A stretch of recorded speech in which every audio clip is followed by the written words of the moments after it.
일주일 전만 해도요, 작설차만큼이나 작았던 인동초 순이요, 이만큼이 올라와 있습니다.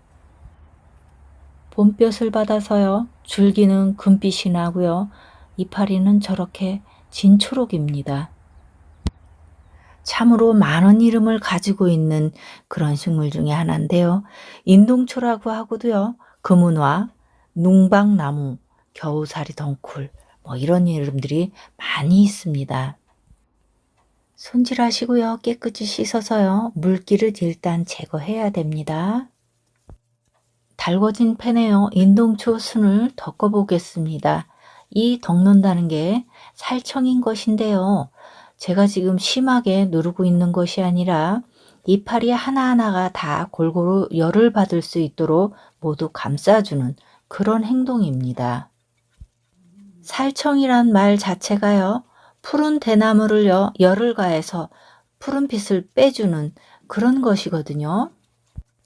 차거리를 덮는 것도 그런 의미라 하겠습니다. 모든 작업이 그러하듯이요, 이것도 첫 덕금이 굉장히 중요합니다. 첫 덕금을 어떻게 하느냐에 따라서 차 맛이 결정이 되거든요. 제가 지금 명구스러울 정도로 작은 채반에 지금 유념을 하고 있는데요. 이것은요, 이파리에 상처를 내서요, 나중에 차를 우려낼 때 깊은 맛이 끝까지 다 나도록 하는 그런 작업이면서 또 식힘을 하는 작업입니다. 펜이 아무리 깨끗해 보여도요, 매번 닦아내는 게 정석이고요. 이 닦아내는 작업은요, 먼저 덮었던 것이 펜에 눌어붙어서 냄새를 나게 하는 그런 걸 방지하는 역할입니다.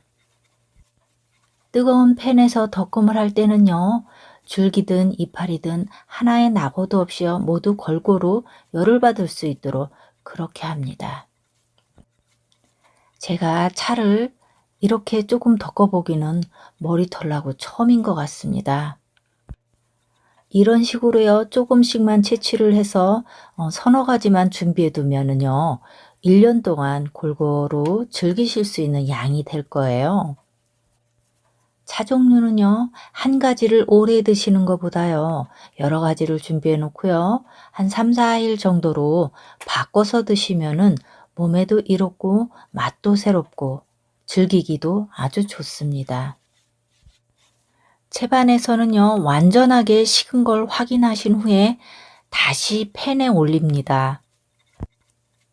양이 많을 때는요, 이걸 제대로 식히지 않으면은 색깔도 예쁘게 나오지 않고요, 맛에서도 잡내가 나는 경우가 있습니다.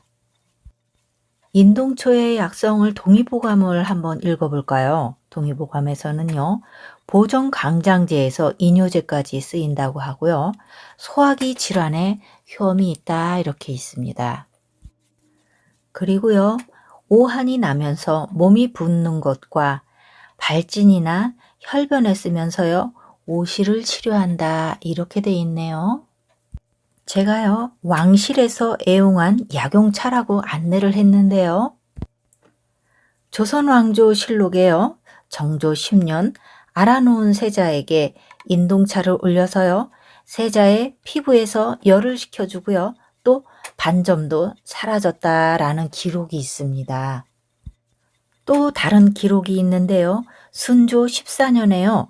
의관이 임금님을 진찰하고 다리에 약간의 부기가 있는 듯하므로 인동차를 드시게 했다라는 기록도 있습니다. 인동초, 금은화의 효능은 여러분들도 많이 아시고 계실 겁니다. 다양한 유형의 염증이나 감기, 감염 증상을 치료하는 데 쓰임하고요. 아주 최근에는요, 이 불육은 식물의 꽃에서 추출한 화합물이요, 골관절염을 치료하는데 기존의 항염증제보다 우수한 효과를 보이는 것으로 나타나서요, 신약 개발에도 잠재성이 높은 이런 것으로 나왔습니다. 인동초는요, 그늘에 말려서 쓰고요, 이파리, 줄기, 꽃 모두 음용할 수 있습니다. 성질은요, 차면서 달다 이렇게 나왔는데요, 독성은 없다고 합니다. 일회 사용량으로는 10g에서 한 15g 정도 드시면 된다고 나와 있어요. 의서에도 이렇게 좋은 말들이 있는데요. 민간 활용에서는요, 해독작용이 강하고요, 이뇨와 미용작용에 좋기 때문에 쓰임을 많이 하고 있다고 합니다. 지금 계절 자체가 환절기고요. 그리고 세계적으로 바이러스가 창궐하는 이때예요. 이 인동초의 역할 자체가 항바이러스하고요, 면역력을 높여주는 그런 역할을 하니까요. 한 잔쯤은 마셔도 좋겠죠. 차로 즐겨도 좋지만요. 줄기와 잎, 꽃을 말려서요. 술을 넣어서 또 인동주로 마시면은 또 이것 또한 좋은 약주로 활용이 가능합니다. 인동초 꽃은요, 낮보다 밤에 달콤하고 아주 좋은 향을 내뿜죠. 그래서 야행성 나방 같은 것들이 요때 와서 수정을 시킨다고 합니다.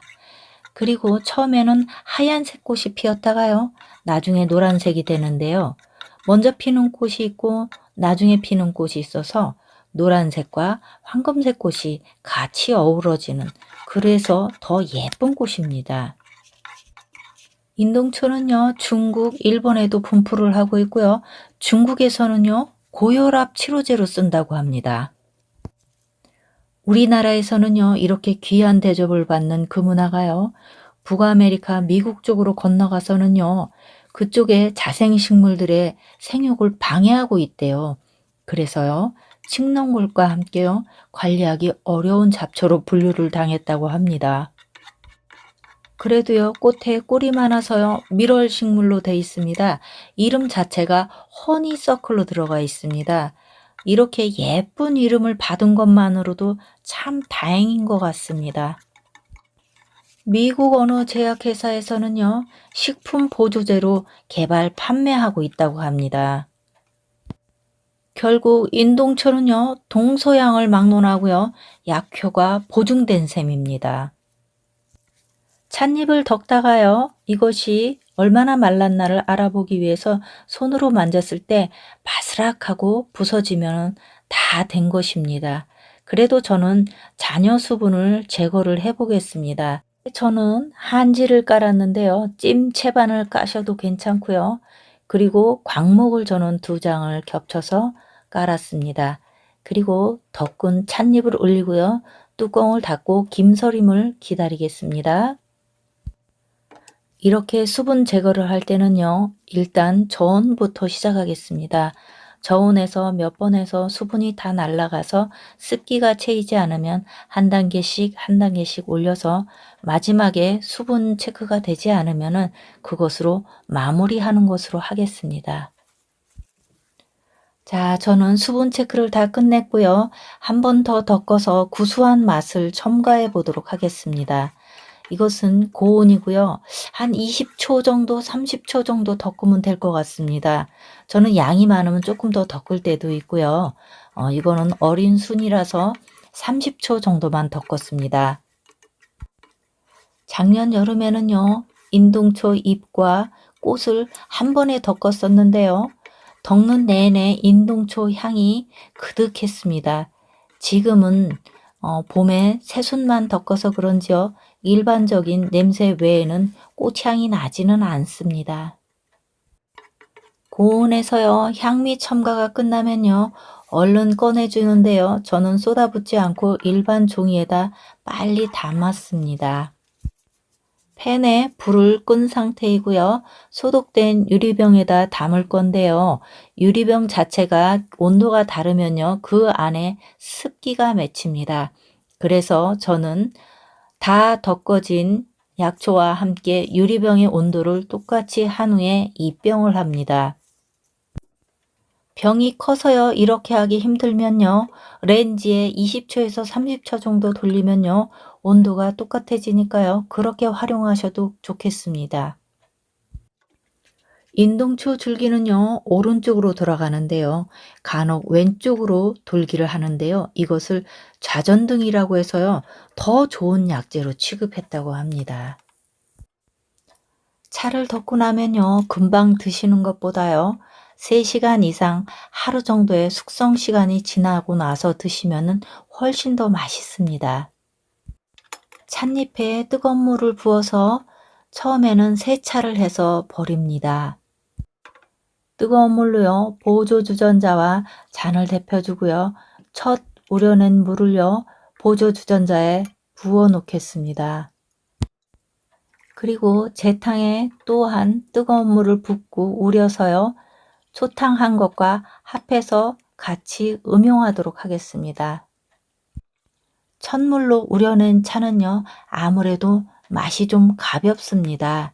그래서 재탕과 함께 섞어서 마시죠. 인동초는요, 약성도 그러하고요, 향과 맛이 좋은 차로도 유명하지만요, 옛 건축물과요, 벽화 장식품에 이르기까지 안 쓰인 데가 없네요. 제가 자연물을 채취해서요, 차를 덕다 보니까요, 자연에서 얻어지는 이 모든 것들에 감사함이 정말 큽니다. 이 소중하고 귀한 자연을요, 우리만 즐길 것이 아니라 우리 자손 대대로 즐길 수 있도록 보호하는 데 앞장을 서야 되지 않을까요? 우리 다 같이 노력하자고요.